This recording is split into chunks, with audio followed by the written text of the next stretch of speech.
We are facing a big change in the online environment. The consumers are changing. They're becoming more sophisticated. They are wanting to have this exclusive experience. They don't have time to waste. They are overwhelmed. They are looking for a fast, efficient way of doing things. But not only that, because those types of marketing campaigns like grow your business to 7 figures in 30 days, that would give me fast, maybe efficient, but that wouldn't give me trust. We need to understand the three parts of the brain that are operating inside us all the time. Now, just a disclaimer here. The way that I'm going to explain this has nothing to do with the psychology, researches, and etc. So the three parts of the brain, because we as human beings, we are rushing, we have no time, we are busy, we are overwhelmed, our brain starts to develop mental barriers. Let's think about the gatekeeper of your brain. That's your reptile brain. That's the very basic instinct. And the reality is, even if you are resting at home, the reptile brain is always there looking for something. It's always in alert, looking for something that will alleviate their pain or get them towards their desires. And so when we are convening our message, we need to talk to the reptile brain first, and then the gatekeeper will open and say, whoa, yeah, that's something interesting I've never seen before. I'll let this information access deeper parts of my brain, which will then start connecting with different areas like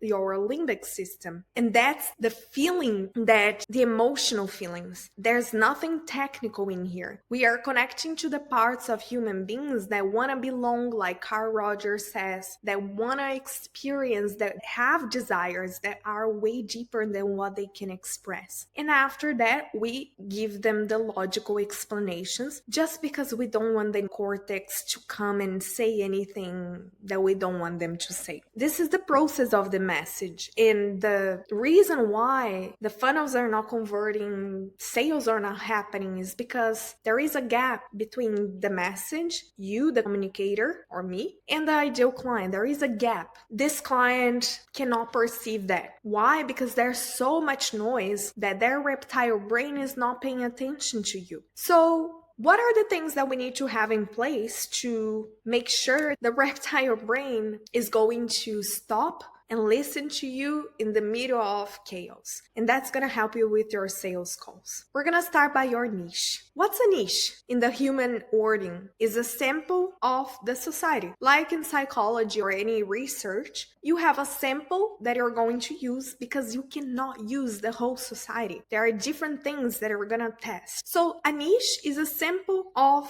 this society. And the ideal client is your best client, right? This person has certain behaviors, qualifications, feelings, fears, desires, and they are your best clients. So people are becoming more deep, more educated, and they want to belong somewhere. What do they need? They are wanting specificity. They need to trust that you are the best solution for them, not because they love you as a person, because people, they don't buy from you because they love you. This is a part of us, our ego here, wanting to protect us, thinking about fears we had in our childhood, the rejection that we explored, and wanting people to buy from us. Why do you want to create this trap in your business? Don't do that. What you want to do is have people buying from what you serve, from the transformation you provide. If they do that, you can step out from many functions in your business and truly achieve this freedom that you're actually looking for. That's why you need a niche. Not only because you would compete with other people there in the same niche as you, and because they have more budgets, more money, more visibility, you would be in their shadow. But because people are looking for that, our world was designed for that. Not necessarily you need to have a super specific niche. For example, I'm gonna work with moms, postpartum, with children with ADHD that they discovered when they are 1 year old. Like, this is too specific. We're gonna talk about this in a second. There is no margin, no size for advertisement. So you need to have at least 100,000 people in your niche in order for it to work. It cannot be a big niche, a very red ocean in society. So how do you find your niche? First, you can look at your personal story.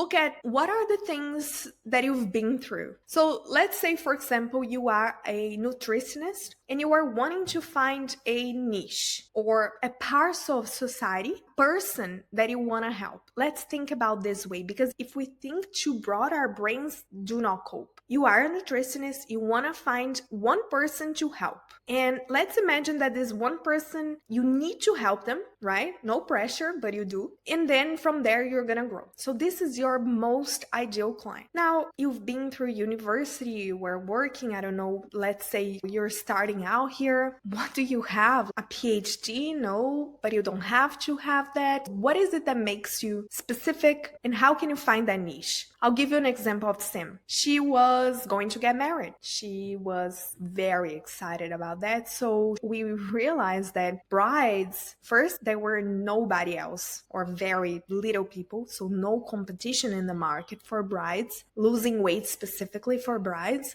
And then she had a personal story to connect with that, which enhanced the experience of the avatar. And not only that, even if I don't have a specific connection with the avatar, if I understand their pains, desires, etc., I understand how to communicate with them, and therefore I can grab their attention. So she decided to work a niche down for brides, and that's how she scaled. Second way to finding a niche. So first way, your personal experience. I work as a marketer, but I had experience selling high tickets. Okay, let me specialize in that. Or we can have a look in your work experience. So what are the clients that you served already that you loved working with? What are the commonalities between these clients? And is there something that you can extract from there? Another way is to do market analysis. Go to Google Trends, Facebook Library, ChatGPT. And in Facebook Library, you're going to post, for example, weight loss. You're going to see how many people are there advertising for weight loss. And then you can start researching sub niches and seeing how crowded it is. Using ChatGPT to ask what are the fears of this avatar, how many people we have in this sample of society. Using Google Trends to understand if people are researching more or less of that niche and that topic that you are wanting to bring. Okay, so we'll start with the niche, which is the sample of society that we want to work with. That doesn't mean we're not going to work with others, but we're going to focus on them. Why? The attention spans are very low. We need to talk directly with them. We need to understand who they are, dive into them, their psychology, to be able to communicate. So when you're choosing your niche, I want you to think about a couple of things, like, can they pay what you want to charge? Let's say you are a spiritual coach. So can you serve accountants, or can you serve financial entrepreneurs? Can you tie that back to your unique mechanism to show how astrology is different? Can you work with people that already have a little bit more ways and means to invest in your services? Okay. What I want you to do is get clarity on this niche, the various possibilities, so we can test. You can test the communication. You can do more or less the planning for each of them.